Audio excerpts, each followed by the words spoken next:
Assalamualaikum guys, welcome back to Bhavish Kiriki Vadiya's YouTube channel. I hope you all are fine and having a good day. आज हम पढ़ेंगे cell की जितनी भी major और basic information है आज हम वही पढ़ेंगे। और ये जो है 9-10 के लिए बहुत ही हेल्पफुल चैप्टर होगा क्योंकि मेजर और फर्स्ट चैप्टर होता है सेल बायोलॉजी की बुक्स में।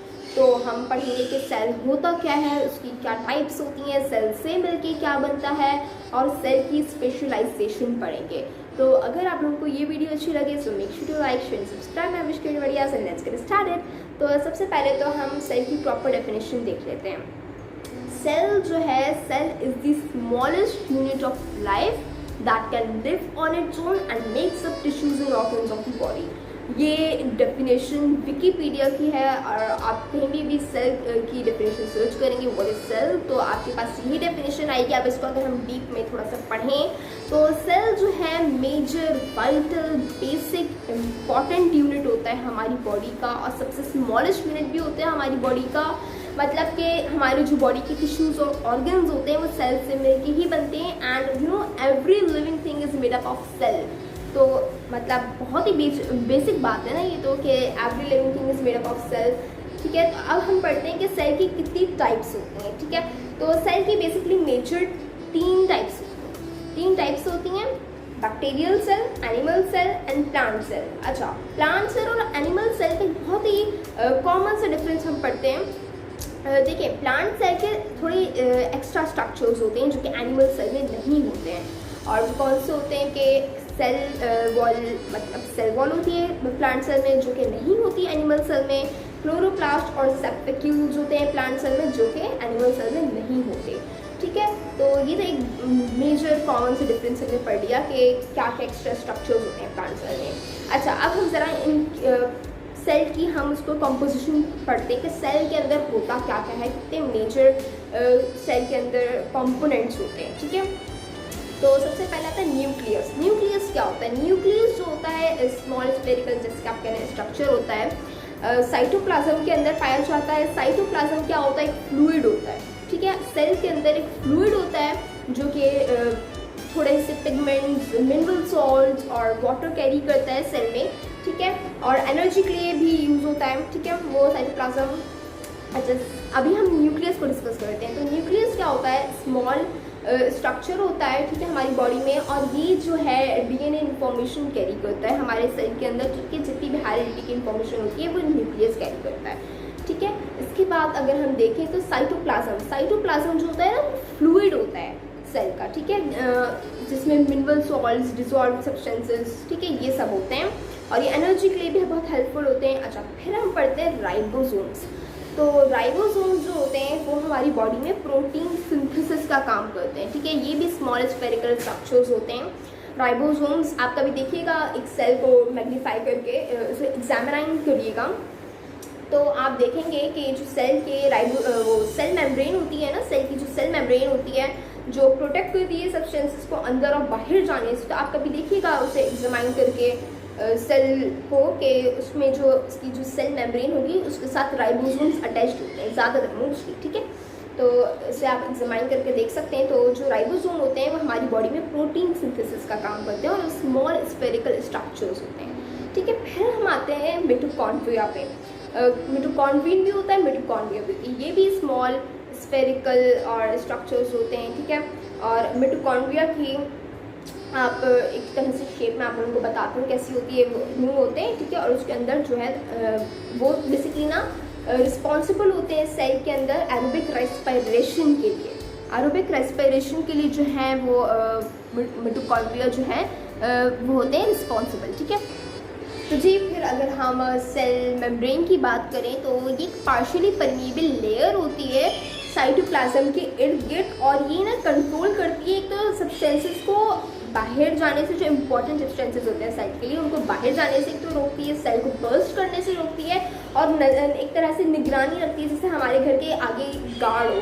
ठीक है, वो निगरानी रखता है कि घर के अंदर चोर ना आ जाए। सिमिलरली सेल के अंदर सेल मेम्ब्रेन होती है जो कि साइटोप्लाज्म के अराउंड होती है और ये ध्यान रखती है कि कौन से सब्सटेंसेस को अब अंदर जाना है और अब बाहर आना है, तो इसको सारी इन्फॉर्मेशन न्यूक्लियस देता है। ठीक है, और अब हम बात करते हैं वैक्यूल की। तो वैक्यूल एक फ्लूइड फिल्ड स्पेस होते हैं, छोटे छोटे वैक्यूल एनिमल सेल में होते हैं। अच्छा, एक बहुत ही इंपॉर्टेंट डिफरेंस और लाती हूँ मैं आप लोगों के लिए कि प्लांट और एनिमल सेल का एक बहुत ही मेजर डिफरेंस है ये कि प्लांट सेल में जो वैक्यूल होता है वो एक तो सेंटर में होता है एंड देन बहुत बड़ा होता है, जबकि जो एनिमल सेल है उसका अगर हम वैक्यूल कंपेयर करें तो छोटे छोटे वैक्यूल स्प्रेड हुए हुए होते हैं साइटोप्लाज्म के अंदर, ठीक है, और वो छोटे होते हैं। तो मेजर डिफरेंस है, आप ये भी लिख सकते हैं। और प्लस एक और डिफरेंस लाती हूँ कि जो न्यूक्लियस होता है, जैसे कि वो तो सेंटर में होता है ना न्यूक्लियस, ठीक है, साइटोप्लाज्म के मतलब जो एनिमल सेल जो होता है उसके साइटोप्लाज्म के सेंटर में होता है तो न्यूक्लियस, जबकि जो अगर आप प्लांट से कंपेयर करें तो साइड पे होता है, न्यूक्लियस साइड पे। अच्छा जी, तो जो वैक्यूल होता है वो शुगर्स और सॉल्ट्स कंटेन करता है और प्लांट सेल्स को हेल्प करता है कि वो फर्म रहें। फर्म से मुराद के वो अपनी शेप को मेंटेन रखें, बरकरार रखें, ठीक है।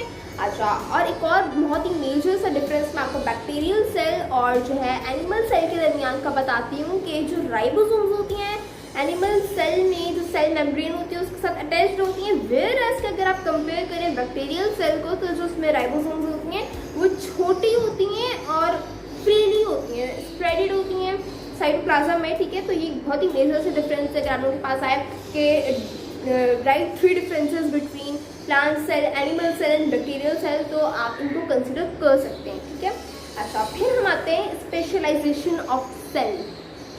देखें, जब भी कोई इंसान जैसे टीनेज होती है, फिर उसके साथ एडोलेसेंस होता है, फिर उसके साथ बुढ़ापा आ जाता है, ठीक है, तो बुढ़ापे में इंसान जो है स्पेसिफिक फंक्शंस कर सकता है, मतलब कि हम ज़्यादा काम तो नहीं कर पाते बुढ़ापे में, ऑब्वियसली सी बात है, जाहिर सी बात है, आराम करने का वक्त आ जाता है तब तो, लेकिन जब हम एक्टिव होते हैं, एक एज आती है जैसे टीनेज हो गई, जवानी हो गई, एडोलेसेंस हो गई, ठीक है, तो इसमें हम बहुत सारे काम कर सकते हैं। सिमिलरली जब सेल जो है बहुत देखें, सेल डिवीजन अगर आप लोगों को पता हो कि सेल डिवीजन जो होती है एक ग्रोथ होती है जब नए सेल्स आते हैं और पुराने डिफ्यूज हो जाते हैं, ठीक है, तो ये प्रोसेस कहलाता है सेल डिवीजन का, ठीक है, जिससे आप डिफरेंटिएशन भी कह सकते हैं। अगर आप टर्म डिफरेंटिएशन को निकालें तो आपके पास सेल डिवीजन वो डेफिनेशन आएगी प्रॉपर विकिपीडिया से, ठीक है। तो अगर अब हम बात करें कि स्पेशलाइजेशन ऑफ सेल्स, तो जब सेल्स ज़्यादा मतलब काफ़ी टाइम हो जाता है एक सेल को बने हुए, तो सेल कुछ ही स्पेसिफिक 3 फंक्शंस कर पाता है, मतलब कि 3 फंक्शंस नहीं, उसकी 3 स्पेशलिटीज़ हो जाती हैं, फिर 3 वो कौन सी कि उसकी एक डिस्टिंक्ट शेप हो जाती है, प्रोमिनेंट शेप, एक स्पेसिफिक एक पर्टिकुलर शेप हो जाती है उस सेल की, ठीक है। फिर वो एक यार कुछ स्पेसिफिक फंक्शंस कर पाता है, वो सारे फंक्शंस तो ऑब्वियसली सी बात है, जब हम भी बूढ़े हो जाते हैं तब हम भी नहीं कर पाते सारे फंक्शंस, मतलब सारे काम नहीं कर पाते। तो जो सेल है जब वो उसको टाइम हो जाता है तो वो डिस्टिंक्ट शेप कर देता है अपनी, उसमें कुछ ही केमिकल चेंजेस हो सकते हैं, अपनी डिस्टिंक्ट शेप हो जाती है, उसकी केमिकल चेंजेस कर सकता है, ठीक है, और साथ ही के वो और फिर वही सेल स्पेशल जॉब्स करता है, ठीक है, सारे जॉब्स नहीं बल्कि उस पर स्पेसिफिक जॉब्स देती जाती हैं। इसके बाद हम देखें तो सेल, जब हम बहुत सारे सेल्स को कंबाइन करते हैं तो बनते हैं टिश्यूज़, ठीक है। टिश्यू की एग्जांपल आप दे रहे हैं, कनेक्टिव टिश्यू, एपिथेलियल टिश्यू, ठीक है, मसल टिश्यू, ठीक है। तो प्लांट सेल में जो टिश्यूज होते हैं वो जाइलम होता है, फ्लोएम होता है, ठीक है। तो अब टिश्यू क्या होता है, जब बहुत सारे सेल्स कंबाइन होते हैं तो वो कुछ स्पेसिफिक फंक्शन करते हैं, साथ मिलके उनको कहते हैं टिश्यू, ठीक है। अच्छा, सिमिलरली जब बहुत सारे टिश्यूज़ कंबाइन होते हैं तो वो फॉर्म करते हैं ऑर्गन, जैसे कि अगर आप हमारी ह्यूमन ऑर्गन देखें या फिर एनिमल ऑर्गन को कंबाइन करें तो आपको मिलेंगे heart, lung, liver and etcetera, ठीक है।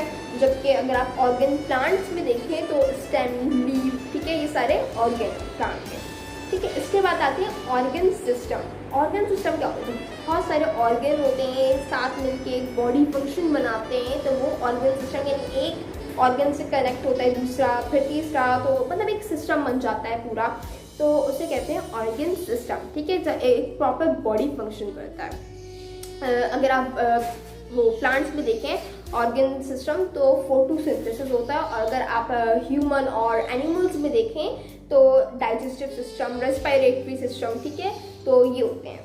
अच्छा, फिर आते हैं हमारे पास organism. When two many organ system combine together they form organism. Which we are. हम हैं ऑर्गेनिज्म, हैं एक इंडिपेंडेंट लिविंग थिंग है हम, ठीक है। जब बहुत सारे ऑर्गन सिस्टम मिले तो हम बने जो कि एक इंडिपेंडेंट लिविंग थिंग है। हम अपना खाना खुद बना सकते हैं, खुद खा सकते हैं, खुद पी सकते हैं, खुद सारे काम कर सकते हैं, तो हम एक ऑर्गेनिज्म बन गए, ठीक है, जो कि इंडिपेंडेंट लिविंग थिंग है। और मुझे उम्मीद है कि आप लोगों को आज का ये सेल का टॉपिक काफ़ी इन्फॉर्मेटिव मिला होगा और आप लोगों को काफ़ी इन्फॉर्मेशन मिली होगी। And if it is so make sure to like share subscribe my creative ideas. और अगर आप लोगों को ऐसी और वीडियोस चाहिए तो मुझे कमेंट सेक्शन में ज़रूर बताइएगा। फिर मिलते हैं अपनी नेक्स्ट वीडियो में, तब तक के लिए अल्लाह हाफिज़।